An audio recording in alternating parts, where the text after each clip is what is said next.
السلام عليكم ورحمة الله وبركاته. أكم نجا فيا جرت والحمد لله.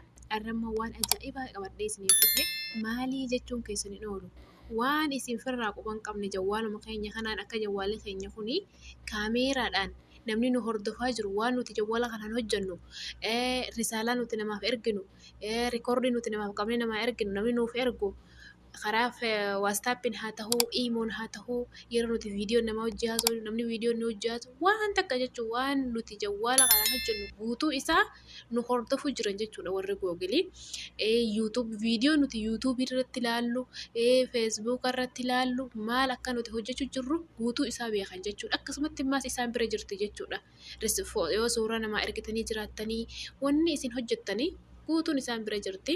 Nuti immoo kaameeraa mana arabaa mana kana kaameraan ni jira moo hin jiru jenneeti kaameraa mana arabaatti eeyina jechuudha. Kan mana arabaa kun immoo laafaadha basiidha. Harka keenyarraa kanaatu irra hamaadha. Kan harka keenyarraa harkuma keenya kanarraan waanummaan teenyammaas deebitee gizeenii fi kaameraadhaan waan nuti hojjennu nu waraabde kanaatu irra hamaadha jechuudha. Kanaaf takottee jirti tanuma ganaatiif akka of eeydaniin isiniif dhaama. Sirriitti na hordofaa isinitti agarsiisa haala itti ofirraa cuftan jechuudha. Kanaaf jalqaba isinirraan dheeradhu jalqaba kiroomoo fakkii kiroomoo kana kaniin ammaa irra ofaa isinitti agarsiisu kana kiroomoo kanarratti dhoyte kiroomoo namni jawwaalarraa hin qabne isin jiru namni beeku isin jiru. Kanaaf fakkii kiroomoo kana ni agartan kanarra gad dhoytan jechuudha. Eega kanarra dhoytanii amma gisee akka gad dhoytan isin haala kanaan isinii banamuu dhabuus mala ammoo tuttuqaa sadeentu mataa kana gubbaa gisee kanatti dura gad dhoytan ni jirti jechuudha. Tuttuqaa sadeen kanarra akkasi gad dhoytan. Eega akkasi gad dhoytanii kunoo barreeffama akkana isinii dhufu kana olooftaniiti deeskitooppii kajoo kana jira kunoo kalaalamma akhdara raayitii ta'ee jiru kana ni agartaniimi ani waaniin duraan gad tuqee naa akhdara godhee jira. Naa gad tuqee raayitii godhee jechuudha. Bakka kana irraa oofeetiin raayitii tana haareetiif duuba deebi'ee isinitti agarsiisa. Eegaan akkasitti irraa oofee immoo kunoo tuttuqaa sadeen sanitti deebinee xooyina amma haareettiin isin agarsiisu jira beekadhaa.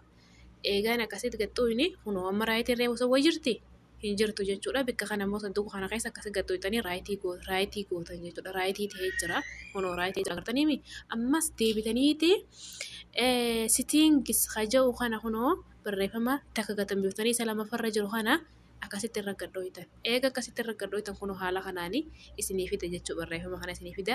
Barreeffama kanarraa ammaasis deebitanii barreeffama takka lama sadii afur gatan biftanii isa shanaffarra jiru. Saayit sitiingis haja'u kana isa shanaffarra jiru jechuudha. Afur gatan biftanii kanarra gad dhoytan. Eega kanarra gad dhoytan kunoo nuti as imma bikkee yaanuusan jechuudha.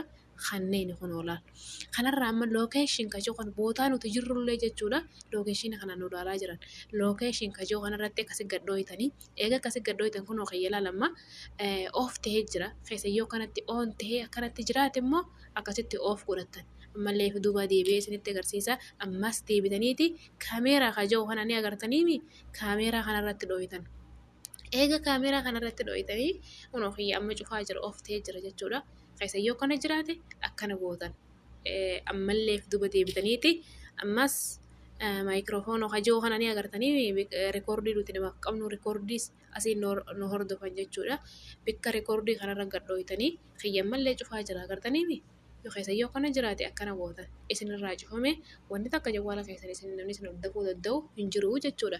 Kanumaan isinitti agarsiisaa isinirrallee dheeradhu. Sirriitti itti fayyadamaa isiniin ja'a. Waan tanaan dura dabarsitan jechuudha. Karaa tanaan dura isin jawwaala kanarratti hojjettan waan takka waan isin as keessatti hojjechaa turtanii guutuun isaa Google keessa jechuudha. Yeroo tanaan boodatti immoo isinitti agarsiisa. Waan dabre guutuu isinitti agarsiisa jechuudha inshaallah. Taganaatiif ammoo akka irraa of eegdanii abdiin qabaa jechuudha. Nagayaan jiraadhaa. Nagayaan turaa inshaallah hanga viidiyoo dhuftu walitti chaanutti.